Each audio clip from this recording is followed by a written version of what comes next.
In the aftermath of the mighty Minotaur's defeat, the enthusiastic onlookers showered cheers upon the skilled A-ranked party responsible for the triumph. In this captivating world, the labyrinth was revered by all, a realm teeming with thrilling secrets and treasures waiting to be uncovered. Amidst the jubilation, a duo of formidable characters, Yoke Feldio, a Red Mage, and an alchemist, found themselves in a local tavern. Yoke, however, dropped a bombshell as he declared his departure from the party. The room fell into an uneasy silence before erupting into laughter as Simon Berkeley, the A-ranked party's leader known as Thunderpike, asserted that Yoke had been holding them back. It turned out Yoke's inclusion in the party was merely a result of childhood friendship with Simon. Feeling slighted, Yoke voiced his grievances about the media compensation for his role as a Red Mage, having to invest his own resources in support items, and the perception that he was a liability. Simon dismissed Yoke's concerns, labeling him as weak, while Barry, the warrior, and Jamie, the wizard, concurred that Yoke's support was unnecessary from the start. Camilla, the priestess, distanced herself from the argument, refusing to be dragged into the dispute. Ultimately, Yoke succumbed to the pressure, agreeing with his former comrades who mockingly claimed they could manage without him. Left speechless and defeated, Yoke attempted to leave, only to be halted by Simon, who advised him to apologize for his abrupt departure. In a fit of frustration, Yoke, in front of his childhood friend, unleashed a profanity-laden tirade and a defiant gesture. The next day, at the age of 20, Yoke found himself jobless. Despite 5 years of diligent work as a Red Mage, mainly in a supporting role, his dream of becoming a renowned adventurer seemed to slip away. Facing a desperate situation with his B-ranked credibility, Yoke discovered that solo jobs for a Red Mage were scarce. The guild receptionist offered recommendations, but the suggestion of joining a party prevailed, emphasizing the societal disregard for Red Mages. As Yoke grappled with his bleak reality, a commotion nearby caught his attention. A muscular man, rejected by a girl in armor, became increasingly hostile. Mama, a guild receptionist, enlisted Yoke's help to defuse the situation. With confidence in Yoke's abilities, she pushed him forward, prompting a confrontation. Employing gravity magic, Yoke effortlessly incapacitated the enraged man, leaving the onlookers astonished. However, disappointment crept in as gravity magic was considered a mere support skill, exacerbating Yoke's sense of inadequacy. To his surprise, the girl in armor addressed him as master and embraced him. It was Marina, the sword mage, whose matured appearance bewildered Yoke as a ranger named Silk and an elementor called Rain joined them. Yoke realized they were his former students. Overwhelmed by nostalgia, Yoke learned that the trio had embarked on their own adventures. The girls thanked Yoke for saving Marina from the commotion. Silk, with a scolding tone, forced Marina to apologize, while Rain timidly greeted her master. Yoke, touched by their reunion, found solace in the fact that, despite the challenges he faced, he had left a lasting impact on these aspiring adventurers. Seeking a new party after leaving his previous one, Yoke lamented feeling unapproved due to perceived weakness. This surprised Silk, who knew their master's capabilities. Yoke, a Red Mage struggling to find solo jobs, contemplated quitting adventuring, eliciting sadness from the girls. Marina, however, had an idea and invited Yoke to join their party, leaving him confused. Silk and Rain were anxious, but Marina saw it as a perfect opportunity. Yoke hesitated, thinking the girls might not be comfortable with him around. To his surprise, both Rain and Silk expressed a desire for him to join. Silk believed Yoke's support would enhance the party's performance. Initially trying to downplay his role, Yoke burned his useless application and bowed his head to the girls, who celebrated his decision. Silk wondered if it was okay to have Yoke in their low-ranked party, but he expressed gratitude for finding people who valued him. Silk officially welcomed Yoke, and Marina and Rain followed suit. Yoke requested they call him by his name, signaling the start of a new chapter. Concerns about Yoke's wallet arose, but he assured them of his gratitude for being accepted into their party. They decided to eat together, and despite the earlier commotion, Marina enjoyed a hearty meal. Discussing a quest to retrieve magic steel from an abandoned mine, Yoke wished to join to observe their teamwork. Silk informed them about the quest, and Yoke, already aware of the timing, urged them to hurry. At the mine, Yoke felt nostalgia, though it was their first time there. Planning to mine on the 4th and 5th floors, Yoke suggested avoiding the boss on the 5th floor. Marina, the strongest sword mage, accidentally triggered a trap, but Yoke quickly rushed to her rescue. Silk scolded Marina, emphasizing that Marina, as the strongest, should lead. Yoke, revealing his versatile skills, offered to guide the way with a lantern named Detective Candela, revealing traps on the walls and floors. The girls, unfamiliar with the item, followed Yoke through a shortcut to the 4th floor. Marina, having fun, acknowledged Yoke's leadership as they embarked on their quest for magic steel. Silk had promised Yoke that she would cover the cost of the lantern's oil, but Yoke, confident in his alchemical skills, was content with that. As they traversed through the mines, Yoke suddenly halted and warned the girls to prepare for a fight. Disturbing noises echoed from one of the paths, and monkey-like monsters, known as bogles, emerged. Silk volunteered to take the lead, swiftly grabbing arrows and targeting one of the creatures. Marina, armed with a shortened long sword, boldly engaged 2 bogles. Surprised by Marina's prowess, Yoke observed her adaptability. Determined to match her dedication, he cast 3 buff spells simultaneously and employed a spell called Snare, causing 1 bogle to stumble. Yoke seized the opportunity and directed Marina to strike, resulting in the defeat of the monsters. Yoke commended Marina for her skills, but she pondered whether Yoke's spells enhanced her abilities. Yoke credited Marina's merit and revealed his use of a spell called Physical Enchant. As a horde of undead creatures, once miners, emerged, Yoke summoned Rain, who understood the situation. Yoke guided Marina and Silk to protect Rain while he cast empowering spells and used magic potions and holy water to halt the undead. Rain cast an anti-undead spell, dispelling the creatures. Impressed, the group admired Yoke's strategic and powerful contributions. After the battle, Yoke downplayed his actions, claiming they weren't a big deal. Silk disagreed, amazed at Yoke's nonchalant use of holy water. Yoke explained his alchemical prowess using undead ashes instead of light crystals for holy water. Silk was left speechless. Yoke also revealed the use of Refresh Mana, shocking Rain, as it was a rare spell for Red Mages. Yoke's calm demeanor and experience as an adventurer garnered admiration from the group. As they continued their mission in the labyrinth, Yoke proposed a break, and the girls hesitated due to the gloomy surroundings. To their surprise, Yoke pulled out a pot and promised to serve them hot food. Yoke demonstrated his magical cooking skills, impressing the girls.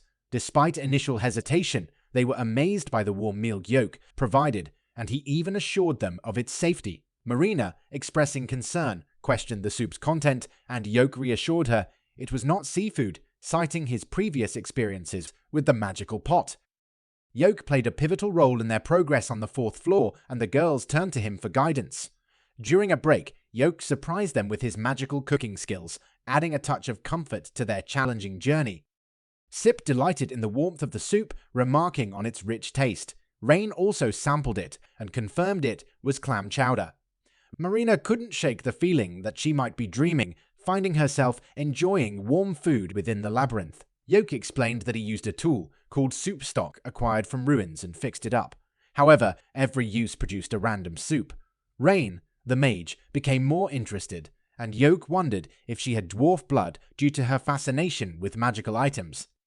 Silk mentioned the magic power in the food, and Yoke praised her magical intuition, clarifying that cooking was akin to alchemy. Silk questioned if Yoke used magic power as an ingredient, and Rain advised her to stop overthinking and go with the flow, an unconventional approach for a mage. After finishing their meal, the girls thanked Yoke for his support. Yoke then requested their equipment for a maintenance check, explaining that they would start mining on the next floor, where monsters didn't appear, providing a safe area to rest. Silk wondered if it was necessary to be so thorough, and Yoke explained that it was his responsibility as a support. He revealed that he was a Red Mage, putting in extra effort. The girls were impressed, and Yoke sensed their curiosity about his motive. Surprisingly, he shared his dream of conquering the world's top labyrinth, the achromatic darkness, which surprised Rain. She knew these abyss gates were like portals to another world, making her curious about Yoke's desire to venture there. However, Yoke clarified that he only wanted to witness the end of the world. Marina offered to assist him in achieving his dream, and Yoke questioned her motivation. Marina's unexpected reasons sounded romantic, and Rain agreed, stating that bigger goals fuel more passion. Silk expressed her desire for an exciting adventure, leaving Yoke speechless. They reached a consensus, and Marina suggested naming their team. Excitedly, she named them Clover, and Yoke was overwhelmed with happiness. On the 4th floor, an earthquake signaled the appearance of a mining point, and a massive lizard, once a dangerous rock lizard, appeared. Yoke took action, using support magic to slow it down. Marina, a sword mage, sliced through its tough skin, using her special ability, Magic Blade Company. After defeating the monster, Yoke collected the magic steel, while Marina became flustered. Silk playfully teased Marina, suggesting she might have a crush, leading to a playful banter. As they discussed their feelings, an earthquake signaled another mining point. Yoke efficiently gathered ores while the girls engaged in a conversation about their flustered reactions. Yoke returned, and the girls tried to hide their embarrassment. Silk suggested moving on to the next floor, feeling uneasy about lingering. They reached the boss room entrance, debating whether to proceed to the 6th floor or face the novice killer on the 5th floor. Yoke reassured them, expressing confidence in their abilities. Encouraged by their master's confidence, the girls agreed to face the boss. Yoke revealed a magic item, GoPro Kun, to record the battle. Marina suggested broadcasting it for fun, and with everyone's agreement, they prepared for the upcoming challenge. In the midst of the action, Yoke found himself showcasing a side of him that he hadn't mastered at previous gatherings. Marina astutely pointed out the advantages of broadcasting for parties, a sentiment that Yoke somewhat agreed with, acknowledging Adventure Broadcast as the world's largest platform for adventure content. In this realm, adventurers transformed into celebrities, gaining both fame and wealth through raids, commentary, item reviews, cooking shows, and potion-making processes. While Yoke wasn't particularly keen on becoming a celebrity, he saw the potential for advertising and hoped to secure exclusive quests for Clover.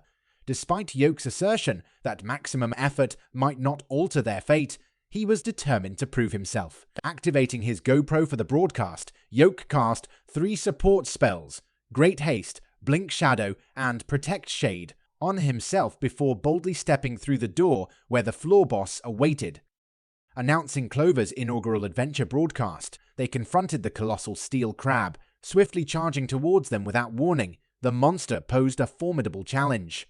Yoke, however, calmly instructed the party not to panic and guided them on where to strike. Casting not 1, not 2, but 6 spells to weaken the enemy, Yoke demonstrated a remarkable multi-quick cast. The steel crab, now stopped in its tracks, left Rain astonished at the display.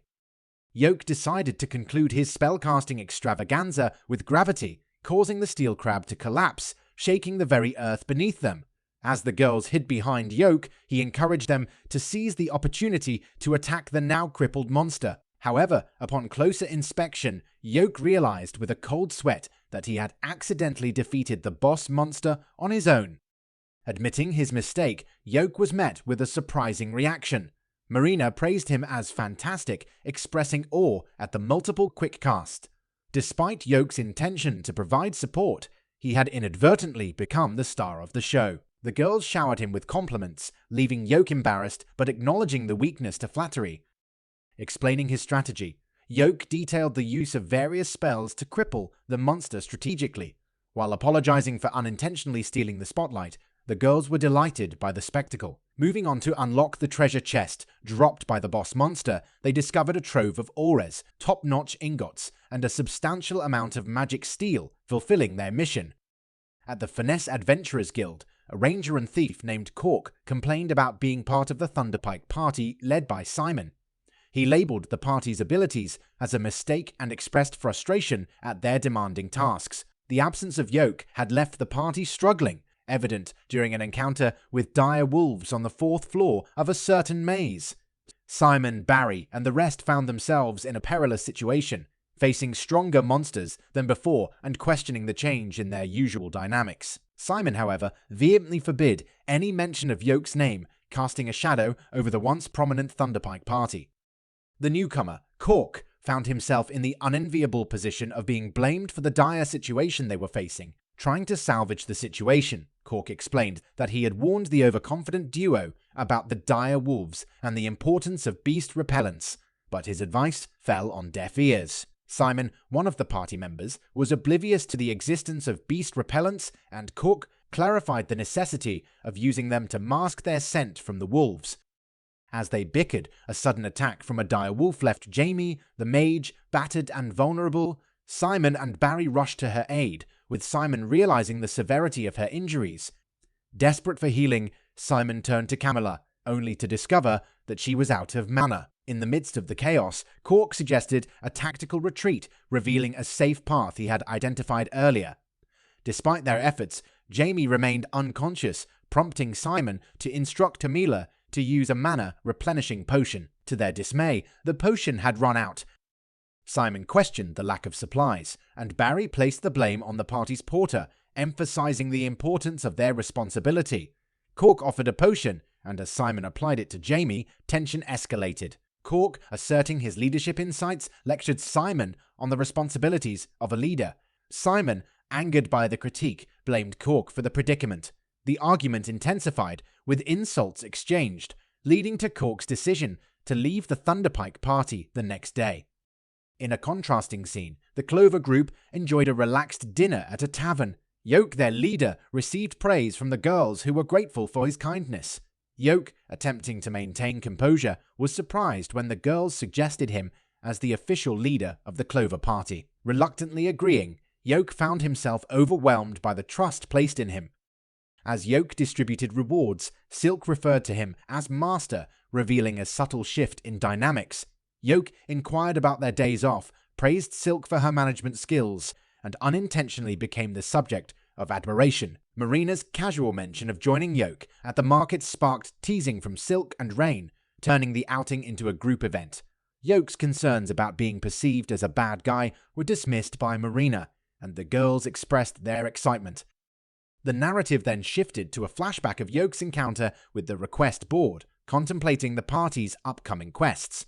Mayma approached, confident in the Clover party's abilities to handle rewarding quests. Yoke, however, seemed more focused on choosing a task, setting the stage for future adventures.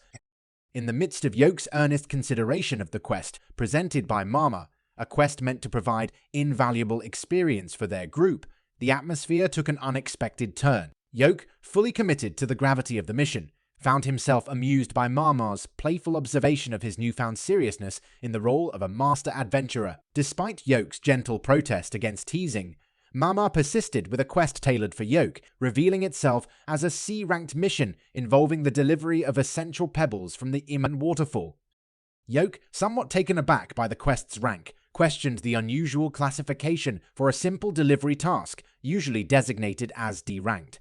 Maymar, however, alluded to extenuating circumstances, connecting the pebbles to an abnormal event in the lakeside forest near Orton Lake. Yoke quickly deduced the presence of a massive demon beast, elevating the quest's difficulty by a rank. Despite Yoke's initial surprise, Mama assured him that dealing with such a creature wouldn't pose a significant challenge. Perplexed by the peculiar nature of the quest suggested by Mama, Yoke pondered the possibility of undertaking the mission despite potential restrictions. As Mama seamlessly carried on with the quest details, Yoke's girls entered the scene, clad in their casual attire. Yoke, seizing the opportunity, announced that he had found a suitable quest, and with minimal discussion, the girls eagerly agreed. Ma expedited the quest confirmation procedure, leaving Yoke to wonder if everything was proceeding as it should. When Mama returned with the confirmation note, Yoke realized that she had orchestrated the quest from the beginning. Excited at the prospect of witnessing a live broadcast of Yoke subduing the demon beast, Mama celebrated the achievement of 10,000 views on their Steel Crab live broadcast. To Yoke's surprise, Mama emphasized her role as a mother figure rather than a romantic interest, expressing genuine joy at her son's growing recognition. Yoke, astonished by the popularity of their broadcasts, acknowledged Maymar's support. However, Mama revealed concerns about Yoke's former comrades and cautioned him to be vigilant, emphasizing the uncertainties that might arise when people hit rock bottom. Thanking Maymar for her concerns, Yoke left the Adventurers Guild to prepare for the upcoming quest, unaware of the shady figure stalking him with an intense gaze.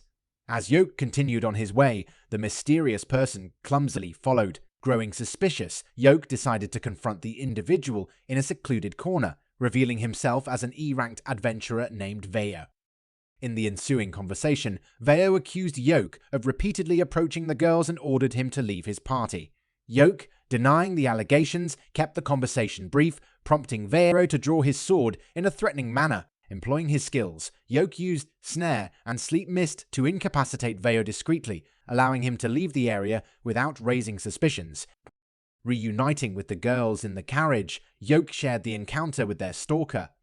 Silk informed Yoke that Veo had persistently sought to join them, expressing relief that he had not caused any harm. However, Yoke's account of Veo unsheathing his sword raised concerns among the girls, prompting a collective reassurance that Yoke remained unharmed.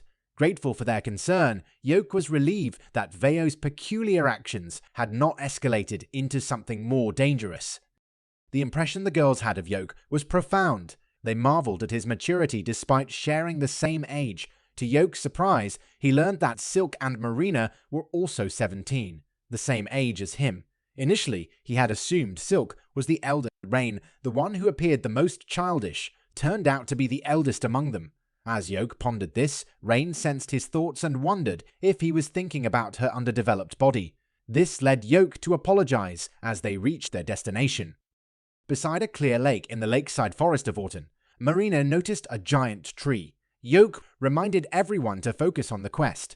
Marina began to question if the demon beast was real, given the area's peaceful past. Yoke explained the potential danger, emphasizing that there might be a huge demon beast lurking in the area. Orton Lake, once peaceful, now had murky waters due to an ancient dungeon's magical item that kept water flowing endlessly. The Clover party, led by Yoke, arrived prepared with GoPro cameras to document their quest. Yoke planned to switch to live broadcasting if they encountered the demon beast, both to inform the guild and capture live footage as proof. The girls questioned the expense of the equipment, but Yoke reassured them and explained why there was little information about the demon beast despite previous reports. As the group explored the area, Silk noticed strange magic fluctuations and Rain and Marina observed the absence of animals.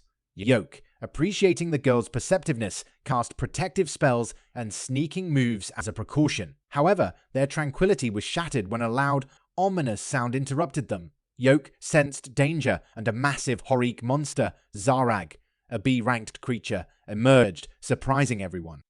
Yoke quickly switched the GoPro to live broadcast mode, ordering the girls to retreat and report to the guild. Marina questioned the danger, and Yoke explained the high rank of the monster, Zarag, the Beast King of the North Pole. Yoke instructed Silk to lead the retreat, sacrificing himself to handle the formidable foe. The girls realized Yoke's sacrifice, and Marina, Rain, and Silk decided to stand their ground. Yoke warned them of the danger, but Marina insisted on diverting the monster's attention. As Zarag targeted Marina, Yoke used protective spells and a scroll of rock breaking to save her. However, Yoke felt the pressure as his resources dwindled, and the debuff spells proved ineffective against Zarag. Silk proposed seeking assistance from the Dryads, and Yoke encouraged her to persist. Despite the monster dodging the boulders thrown by the Dryads, Yoke cast debuff spells on Zarag. Rain then unleashed a powerful thunderbolt spell, causing the monster to explode. The girls questioned the effectiveness of the attack, but Yoke, relieved, signaled the success of their combined efforts against the formidable Zarag. Rain had invested all her mana in the attack, confident in Yoke's cunning, aware of Zarag's potential, anticipating that her assault would at least heavily damage it. However, to Yoke's shock, Zarag emerged unscathed. Recognizing its overwhelming strength, Yoke pondered if Zarag might be a named monster. Despite her fear, Silk continued using nearby branches to attack, but Zarag effortlessly flung them aside and even countered. Yoke saved Silk using his Blink Shadow ability. Checking on Silk, she claimed to be fine, but her shaken demeanor betrayed her true feelings. The situation was dire. With Marina injured and Rain just recovering her mana, Rain requested time. Yoke worried about relying on the same attack, considering it useless against Zarag. He resolved to bet everything on a secret magic he possessed, using a scroll of light shield to protect the girls.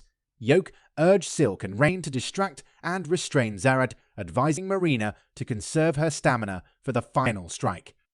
Yoke assured the girls that he would find a solution and encouraged them not to give up.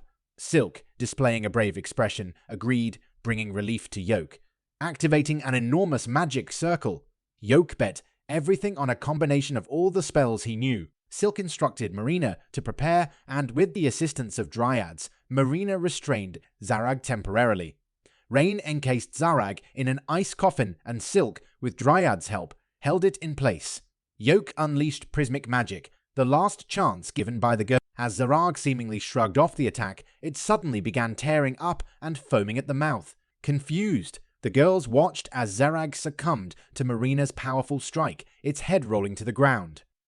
In the aftermath, Yoke, realizing they had won, was hugged tightly by Silk and Rain, with Marina joining in. Despite an emotionally charged silence, the group had emerged victorious. 2 days earlier, the Clover party returned to the Adventurers Guild as heroes, having successfully subdued Zarag. They became famous after the feat was broadcasted live. Rain felt proud of Yoke's witnessed power, but Yoke was uncomfortable with the attention. The girls encouraged him, revealing his use of an original spell.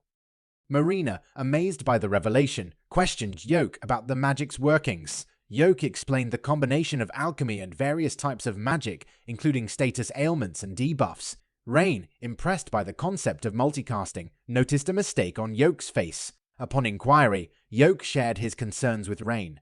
As he began explaining, Guildmaster Benwood appeared, requesting a private conversation. The girls were uneasy, sensing trouble. In Benwood's office, the Guildmaster praised the party for defeating Zarag, but raised concerns about Yoke's unrecognized spell. If the Royal Academy deemed it forbidden, Yoke could face charges. The girls defended Yoke passionately, but Benwood urged calm, assuring them it was only a possibility. Ma apologized for assigning the quest, and Benwood promised to take responsibility. The girls insisted it was thanks to Yoke, prompting the experienced adventurers to acknowledge their contributions. Benwood and Mama then revealed a positive response from the Royal Academy, easing the party's worries. In the warm glow of gratitude, Benwood appraised the girls, showering praise on Yoke for cultivating such exceptional disciples. Yoke, grinning with pride, reciprocated the compliment. Acknowledging their success, Benwood recounted the Royal Academy's response. Despite the prohibition on the spell's widespread use, Yoke's actions in the broadcast revealed no violation of rules, absolving him of guilt. Emphasizing the exclusivity of the magic to Yoke, Benwood cautioned against premature celebration. Undeterred, the girls rejoiced upon hearing the news of their promotion to C rank. Yoke, however, garnered even higher recognition, achieving A rank for his original magic prowess against Zarag. The girls, ecstatic, surpassed even Yoke in their excitement. Surprisingly subdued by his newfound rank, Yoke explained to a surprised Benwood that it was a sudden development. Benwood, smiling, congratulated Yoke and officially declared him an A rank adventurer. As rewards flowed in, Silk pondered the appropriateness of accepting them all. Mama clarified the BE ranked status of the quest and the reasonable reward for bringing back Zahn's body intact.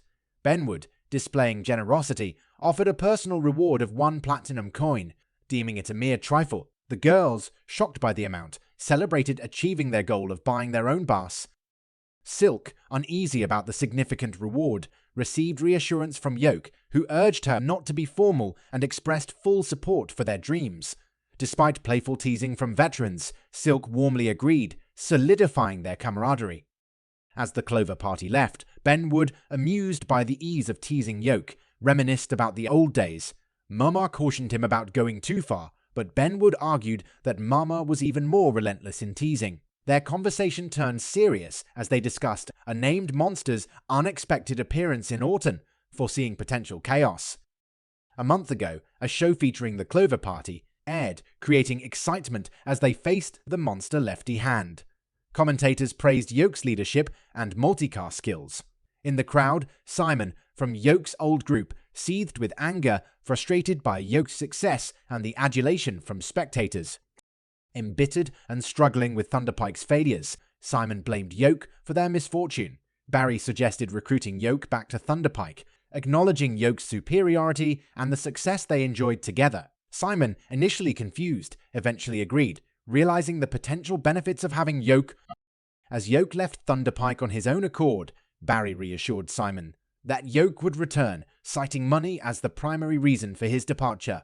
Barry proposed increasing Yoke's salary, convinced that it would entice him back. Despite knowing that Yoke wouldn't enhance his credibility by sticking with low-ranked quest, Simon reluctantly agreed to compromise and supported Barry's idea. Simon recalled Yoke's dream of reaching the Abyss Gate, which required permission from the Adventurers Guild, the government, and being part of an A-ranked party. Simon felt embarrassed that Yoke left their qualified party because of financial reasons. Barry encouraged Simon to talk to Yoke when they met, and Simon reiterated his willingness to compromise. They cheered, claiming they were being generous for Yoke. A few hours later, the Clover party faced off against a ranked demon beast named Lefty Hand. The monster launched magical attacks, but Yoke quickly stepped in, creating shields and protecting Marina. At the front, Silk enlisted the help of the Dryads to restrain the monster, allowing Rain to unleash a 4th grade spell known as Lightning. Despite their efforts, the monster proved resilient. Recognizing the need for a stronger move, Yoke employed the trusty scroll of Rockbreak. Spikes of hardened earth shot through the monster, causing it to crash to the ground. The team celebrated their success, having defeated the monster, and Yoke concluded the live broadcast with the quest accomplished. They made their way back to the guild. A month had passed since Clover was founded, and despite facing challenges, the girls had improved through their experiences. Guided by Yoke, each girl became stronger in her own expertise and roles. When they returned to the guild one night, Marina wondered if Mama was still there. Yoke questioned her interest, and Marina explained that Yoke seemed close to Mama.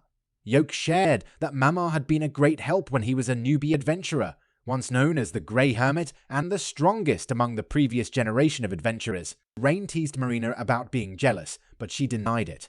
Silk reminded everyone to focus on counting their adventurer credits and suggested they spend the night drinking together. As they talked, someone approached and greeted Yoke. Yoke instructed the girls to report to the receptionist first, and they hurried off. Yoke asked Simon what he wanted to discuss. Simon hotly smiled, indicating he had something to talk about. He had invited Yoke to grab a drink and chat with Barry at their table. Yoke sighed, saying he was tired from dungeon exploring. Simon stopped him, indicating he had a good deal that could help. Yoke scolded his childhood friend, warning him about scams. Simon told him to stop lecturing, which angered Yoke. Simon bragged and blamed Yoke for not listening. Yoke remembered how Simon always made himself the hero of his stories. Yoke tried to excuse himself, but Simon grabbed his shoulder, insisting he go back to Thunderpike. He said Yoke might miss a good deal and offered to solve money problems. Yoke got mad at Simon's nonsense. He agreed that money was part of why he left, but said the main reason was that they thought the Abyss Gate was nonsense. Plus, he was now part of Clover, a group with similar dreams. Yoke declared he was the leader of Clover and couldn't return to Thunderpike. Simon got upset, questioning Yoke's attitude. Yoke claimed he was being neutral and reminded Simon that he agreed to him leaving Thunderpike since they saw him as useless. Simon said they should act like adults and have common sense. Yoke wondered what trouble he caused for Simon to act petty. Simon said they'd been failing quests since Yoke left. Yoke told him to recruit new members, as he was treated like baggage. Simon said Yoke was being exploited by his current party, calling the girls shameless for their low credibility. For the first time, Yoke glared angrily at Simon, who was flustered. Yoke corrected him, saying Simon and his teammates were the ones exploiting him. Before he wondered who the real shameless inferiors were, Yoke made it clear he wouldn't return to Thunderpike and asked Simon to leave his current party. Yoke said his goodbyes and left. Simon claimed Yoke would regret his decision and left with Barry. Yoke rejoined the girls, and Marina began to wonder if Simon was someone from Yoke's past. Gathering, Yoke assumed the girls had overheard everything and apologized for the disturbance. Marina suddenly hugged Yoke and inquired if he would go back to Thunderpike. Yoke already knew she had heard him mention it to Simon. Marina asked again, her concerns more evident in her eyes. Yoke apologized for causing her worry and assured her that he wanted to be with her for as long as possible. The girls blushed upon hearing Yoke's words, which seemed like a proposal. Yoke tried to clarify that it wasn't a proposal, but Silk reminded him that polygamy was accepted in their country. Another day dawned for the Clover party, and an elderly man resembling the owner of KFC joined them. Despite appearances, he wasn't a fast food chain owner, but a realtor ready to help the girls find their dream headquarters. Onlookers observed as they strolled through the streets. The old man felt honored to be chosen by a rapidly growing party. Yoke was pleased with their growing fame, but the intense gazes from men bothered him, understandably in the company of 3 beautiful girls. Silk expressed gratitude that Yoke accompanied them, though Yoke didn't mind it. Yoke admired Silk for connecting with a friendly real estate agent, and Silk mentioned consulting with Mama. She wondered if Yoke also had knowledge about real estate. Yoke casually mentioned that a support member should have some knowledge about it too. The Monday real estate agency used to be well known, had a strong reputation, and had close ties to the guild. On that Monday, they introduced the first house, a bungalow close to the guild market and trading centers. The girls were impressed because it was newly built.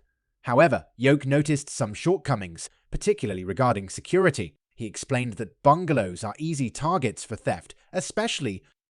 The atmosphere buzzed with excitement as the Clover party, consisting of Yoke and the 3 girls, Monday, Marina, and Silk, explored potential houses.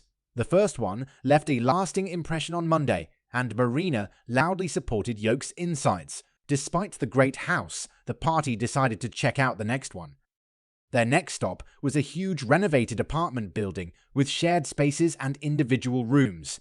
Yoke was impressed to find underground storage and a terrace. Although far from the guild, Yoke assured the girls that the place was great, and they unanimously agreed. As they considered checking out a third house, Marina got excited, but Yoke seemed uncomfortable. He revealed that Thunderpike's base was in the neighborhood. Silk suggested cancelling the visit to the third house, expressing reluctance to have neighbors like the Thunderpike party. She assured Yoke that she wouldn't let them get close to him, causing Yoke to blush. The other girls agreed with Silk's decision, and they happily signed the property deed, realizing one of their dreams. Yoke congratulated them, pleased that the 3 girls would now live in a safe place, leaving them puzzled. Silk explained that it was their party's base, and Yoke would also be moving in. Yoke, still confused, asked if it was him living with them. Silk clarified that they lived together as members of the Clover party. Yoke claimed he was happy to be treated as an equal, but with teary eyes. Marina asked if Yoke didn't want to live with them, but Yoke expressed that it would be fun living with the girls, causing different expressions among them. The girls provided logical reasons for Yoke to stay with them, and Yoke agreed, making the girls victorious.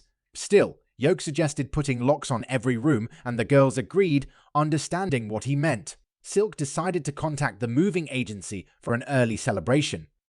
In the following days, Yoke and the girls brought in furniture, set up the kitchen, and celebrated. Yoke, grateful for his own room, felt proud of his disciples.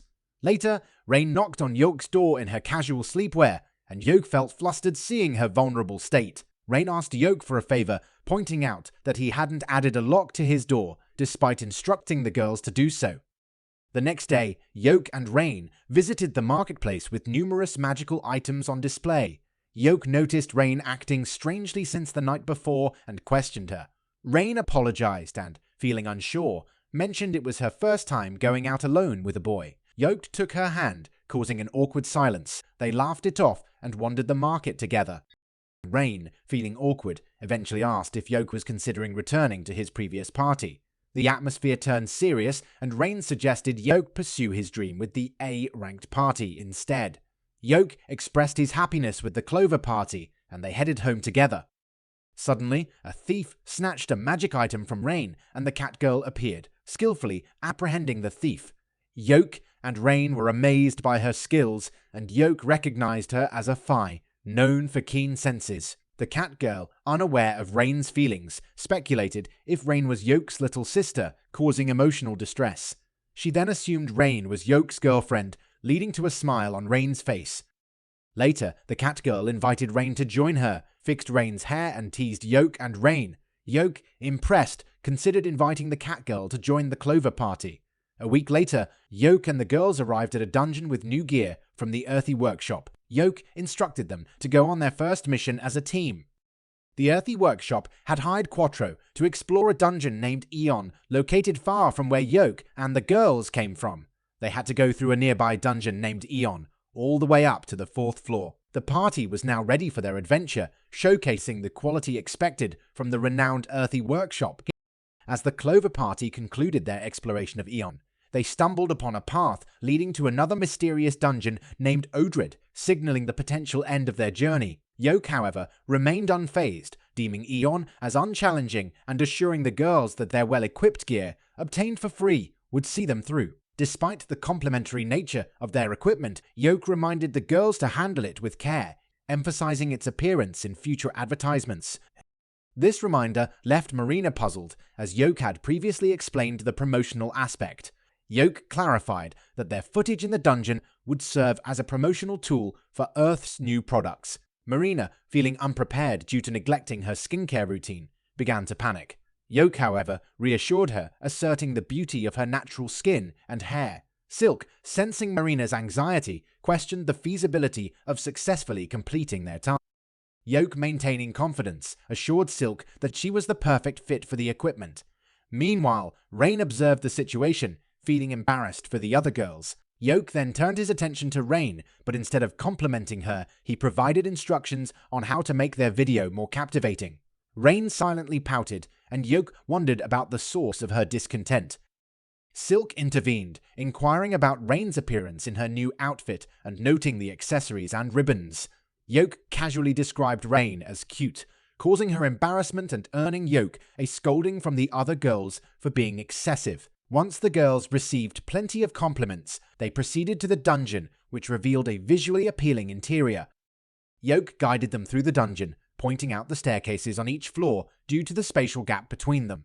Marina suggested using a rope to descend, prompting Yoke to toss a rock into the gap, only for it to vanish when a shadowy figure grabbed it. Yoke explained that the seemingly straight floors twisted into a maze, cautioning the girls to be vigilant.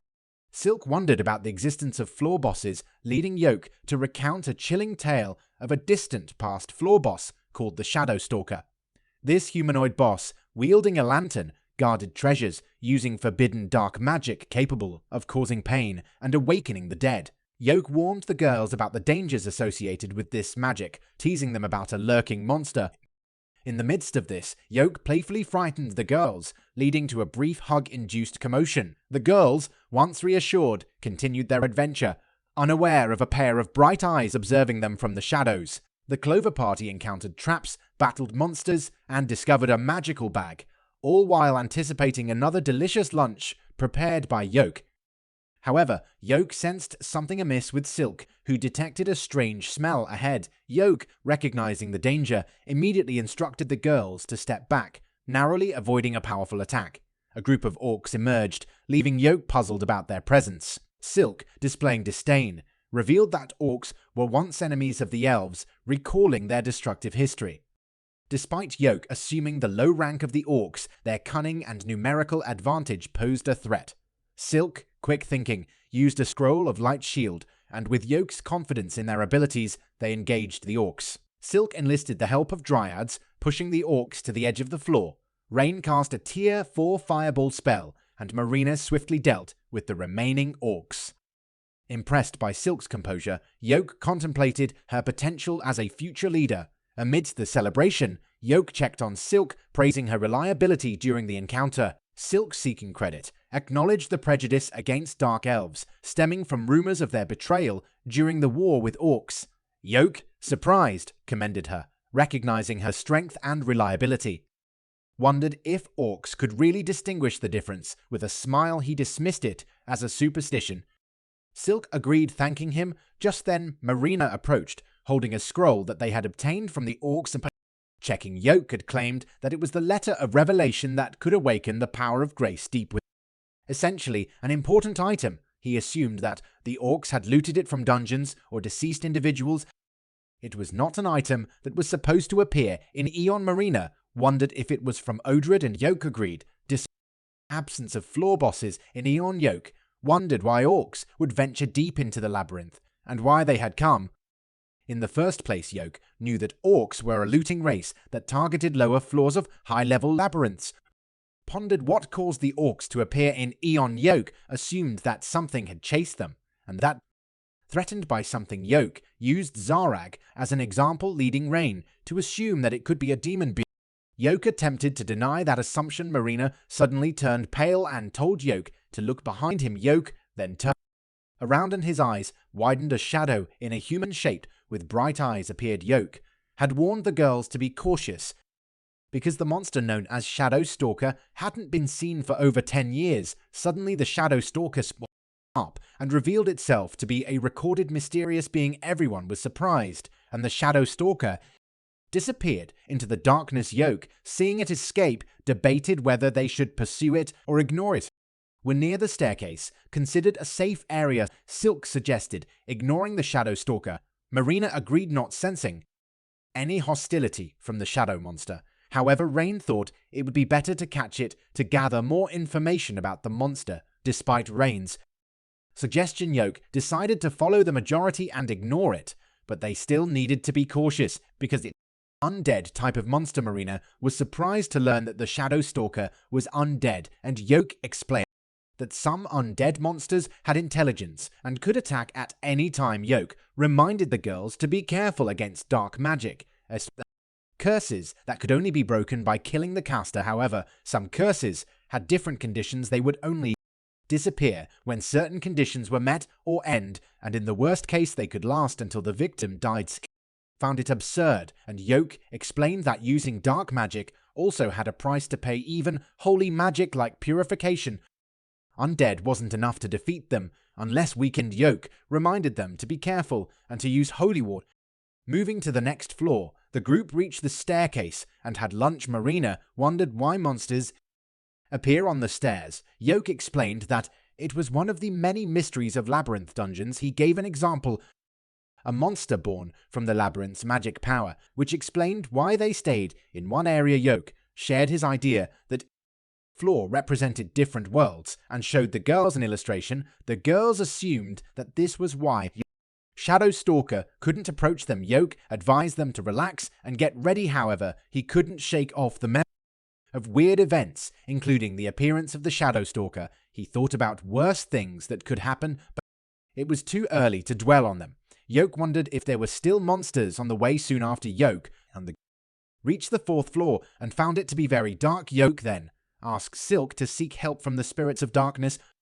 However, Silk noticed something above them. The Shadow Stalker from earlier was staring at them intently. Yoke reassured them about its position, but then he noticed Rain suddenly stopped breathing. Yoke realized that the shadow was using a magic that could penetrate walls. Yoke used a spell called Awakening to revive Rain while moving away. Yoke noticed that the monster was using dark magic. Suddenly, Yoke was hit by a powerful curse spell and felt strength. He fell on Rain's shoulder, and the girls saw him losing consciousness. As he realized he was passing out, told the girls to run away before it was too late. The monster in front of them was essentially a demon that fought someone's death. The Shadow Stalker passed through the floor, which was supposed to be impossible, surprising the girls. Seeing Rain trying to wake up Yoke, Silk reminded the girls about what their master had told them regarding curses. Kill the caster of the curse. The girls decided to take down the Shadow Stalker together. The Shadow Stalker had smudged